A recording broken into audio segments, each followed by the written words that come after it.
everyone, I'm Sarah. I am an engineering team lead at Dojo. Now, what that actually means is that I am a people manager for a small team, and I'm also the lead software engineer. Alongside that, though, I'm also heading up the Women in Tech at Dojo, which includes top-down initiatives and bottom-up, so community initiatives as well. I didn't have a typical career path in the sense that I didn't know I wanted to do tech from a young age. I wasn't kind of really into it at all at school. In fact, my school didn't actually even offer IT at that when I was doing my GCSEs. I went to a girls' school and the boys' equivalent did have it. I remember that really annoyed me, but I didn't care that much because at the time I considered myself pretty tech illiterate. I was much more into humanities, so English literature, classics, history, but I always loved maths. When it came to kind of figuring out what I wanted to do, I did a lot of different work experience. I went on like days at the British Museum doing like an archaeological thing that they had on offer for kind of teenagers to try out. I did some like law experience, and I realized that none of those fit me in what I wanted to actually do with my life and with my various health problems. So one day I literally Googled degrees related to problem solving and maths, because what I realized I genuinely loved was problem solving. And that was kind of a key thing in theme through everything that I was doing. And computer science came up. And I didn't even really know that that meant coding. I didn't really know what coding was. I kind of vaguely associated it with like MySpace and Tumblr and like UI and websites. And the key thing there, though, was I thought I'd learn about how computers work. About 4 months later, I met my partner who had just graduated with a computer science degree, and he, showed me coding, and I absolutely fell in love with it and hated it. And in a good way, in the sense that I was like, I don't know how this works. I want to know how this works. Why isn't it working? I want to fix it. And I just, almost became addicted to it. I absolutely loved it. So I then went to Queen Mary. I did a computer science degree.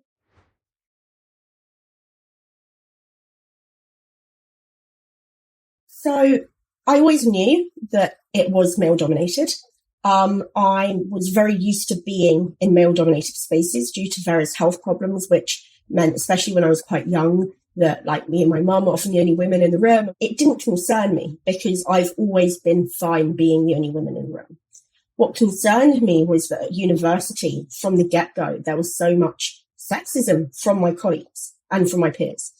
And during my second year of uni, I actually lost a really good friend who essentially said the only reason I got an internship that I didn't know he was also after was because I was essentially a DE&I box ticking exercise for that company. And that was a really hard experience for me, and I realized that I'm not going to let some antiquated idiots put me off what I love, because I'm inherently stubborn and pig-headed. But at that point, I realized, I knew that quite a lot of women had dropped out of my course. I knew quite a lot of women also by this point going into our third year were essentially decided not to go into software engineering. They decided to go into things like product management and business analysts and stuff like that. And those are incredibly important roles. But for me, what really concerned me was that I was getting told all the time, you have people skills and you're a woman, so maybe being a product manager would be more suited to you, even though they had no complaints about my coding skills. And I realized that because, unfortunately, the way that culture still brings up young girls, that we're often the problem solvers in social situations, we're the organizers, we're the ones that plan all of the events and plan, the life when you're in a couple and stuff like that, on average at least, that those expectations were actually getting filtered through to work. That was really what got me aware from university that this was going to be a huge problem. When I joined Dojo, I was really fortunate that my manager and my colleagues saw that I had this passion and this fire and this anger, and really got me to unlearn, as my manager likes to say, that those doubts that had been built into me, and that insecurity and that imposter syndrome. And when you have this voice, you're able to captivate people, you're able to force people to see the problem, do it. And they gave me the push to go into activism in this.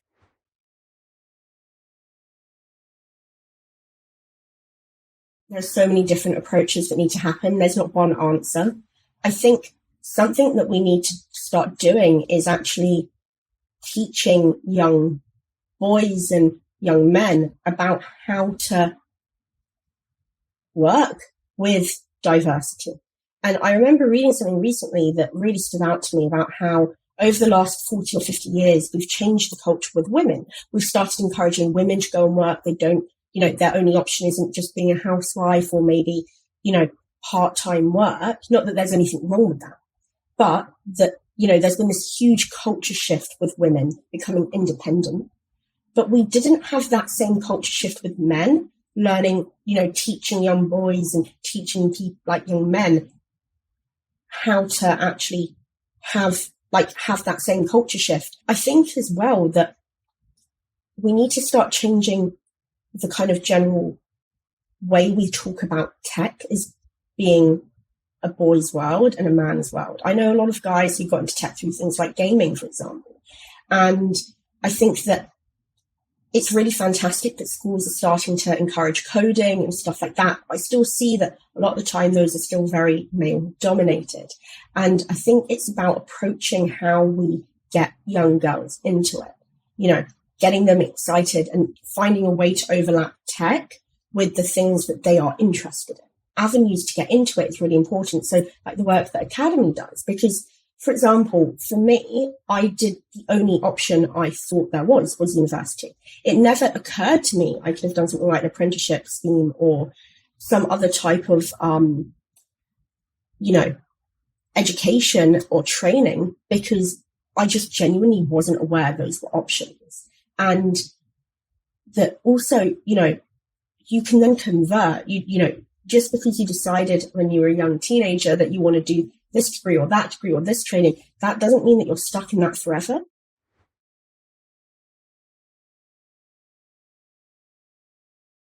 I think that's a really tricky question, because the whole thing here is equity, not equality, which I know is the kind of theme this year for International Women's Day. And the whole thing with equity is that you take the individual's needs into account, understanding the individual needs of the people in your workplace and being adaptable and flexible for those needs so that they get the best out of, they get to really actually thrive. It might be that some women have to pick their kids up from school, understanding that flexibility, allowing different working hours. It could be that women, might not be able to work a full 5-day week, being understanding of part-time contracts, things like that. It's about building communities and building trust where you can actually have those radical, candor conversations. It's about men calling out other men and holding them accountable. We're not going to be able to change unless we have more men on our side. And also, this is where allies come in. Having men, especially in the more senior positions, pulling other men aside and going, hey, look, I know you probably didn't realize that came across in this way, but that was actually really exclusionary. And getting people to start really being empathetic, putting themselves in other people's shoes and really sitting down and thinking, how would I feel?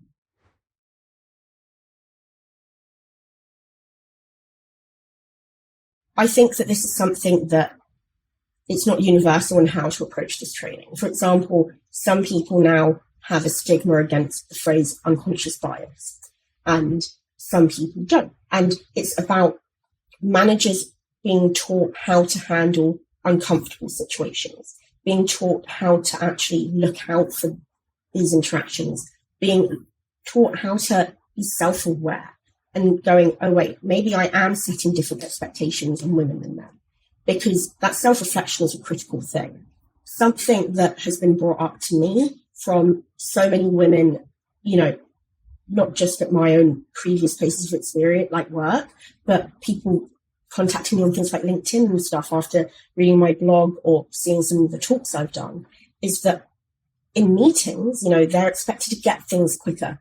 Their male colleagues get more time to figure it out, but, women are expected to be super women. They're not allowed to just be average. They're not given the space to fail compared to men. And that the fact that women aren't starting on equal footing, they have to prove themselves harder, because so many people, even if they don't realize it, almost have this thought that women are there because of a positive diversity hire. And learning to be self-reflective on that as a manager is critical, because the truth is people will only behave a way if it's been allowed. And if often they'll mimic it. If you have a young male graduate and he's still figuring out how to behave in a workplace, and some of the first jobs he has, his senior male colleagues and his manager are the ones perpetuating this bad behavior, he will learn subconsciously, this is the way I should behave. And it's then making it harder for young women to come into that, because they're just going to get taught from the get-go that this is the normal and this is how it should be. And either they're going to leave or they can actually internalize that.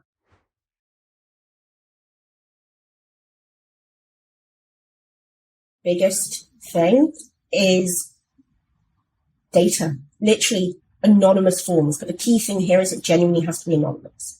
And aggregating as much data as you can, anonymizing it as much as you can, so that you can then actually go, you know what? The different people in this company are experiencing X, Y, and Z. Now, the reason that it needs to be aggregated and anonymized is so that it can't come back and bite them. There's no retaliation. But also because then it means that the people leaders for those different areas don't know if it's happening to them. So they can actually actively go, okay, well, it could be happening here. You have to assume it's happening here. And that allows them to start focusing more. Don't just have it as we need to do DEI stuff, because that's the thing. Actually caring and acknowledging that for you to have the best product you need diversity. Diversity will always improve and help, because different people will have different ways of thinking.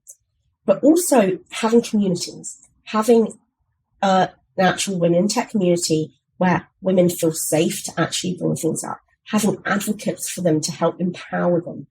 If you start getting that data, but also having these communities, empowering these women, creating a safe place that other women can then support them, and even allies and stuff like that, you'll then get more honest data and more honest feedback.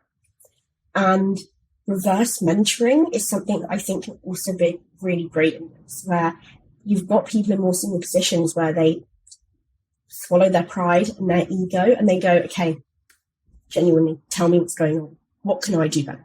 Ask the people in your actual community, in your culture.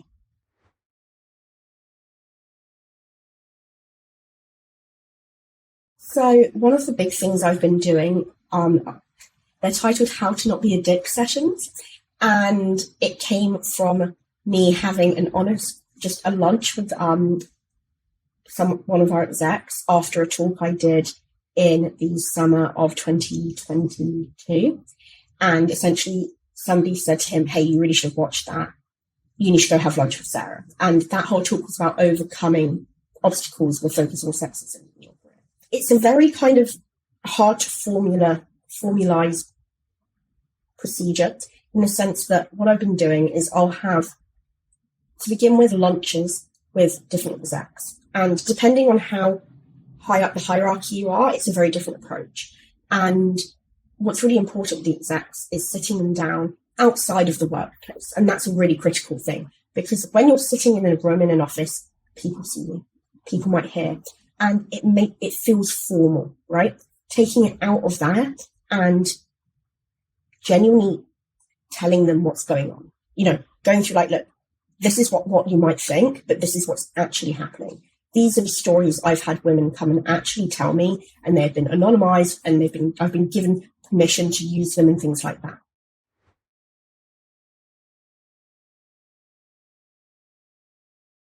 it's going to benefit the company, and therefore it should be part of their work, you know.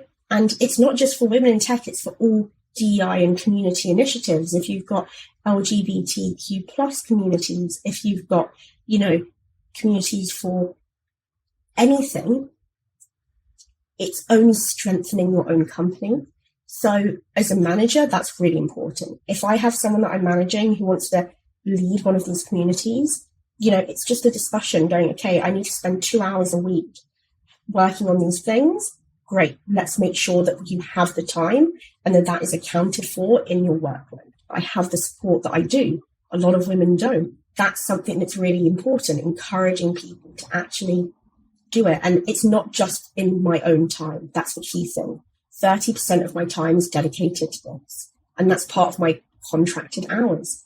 That's been accounted in the expected work that I need to do, right? It is on my, you know, on the work for this quarter will include Sarah's wins, and she, you know, things to achieve. And that's a big thing. So much of the time I hear people doing community work, like the communities and stuff like that, but it's volunteering their time.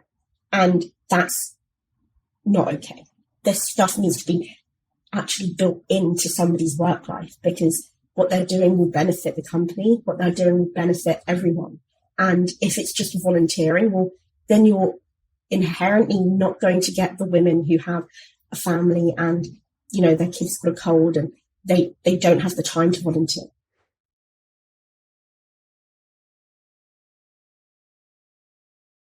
For women, it's be brave and don't stick around in a company if you're not getting what you need. You know, give them a chance, but if it doesn't work, find a better company. Ask questions in your interviews. You know, if a company doesn't know what percentage of women they are, or they don't, you know, the recruiters don't know what is the actual things going on. You know, what communities do you have? Are they doing events? Things like that. That it's not just lip service, but it's actually followed through is really important. And for managers, it's really just about exposing yourself, allowing, like, putting your ego and your pride aside and asking for the raw, honest truth, but also then ensuring that that truth doesn't come back to bite them, making sure that they actually can be honest and truthful about the situation with you there to protect them. And that includes from yourself. So, and I'm always available for, you know, on LinkedIn. I've got a couple of other podcasts coming out soon and more blog posts coming out soon. I'm always more than happy to talk to people about stuff. And, you know, it's about creating this momentum.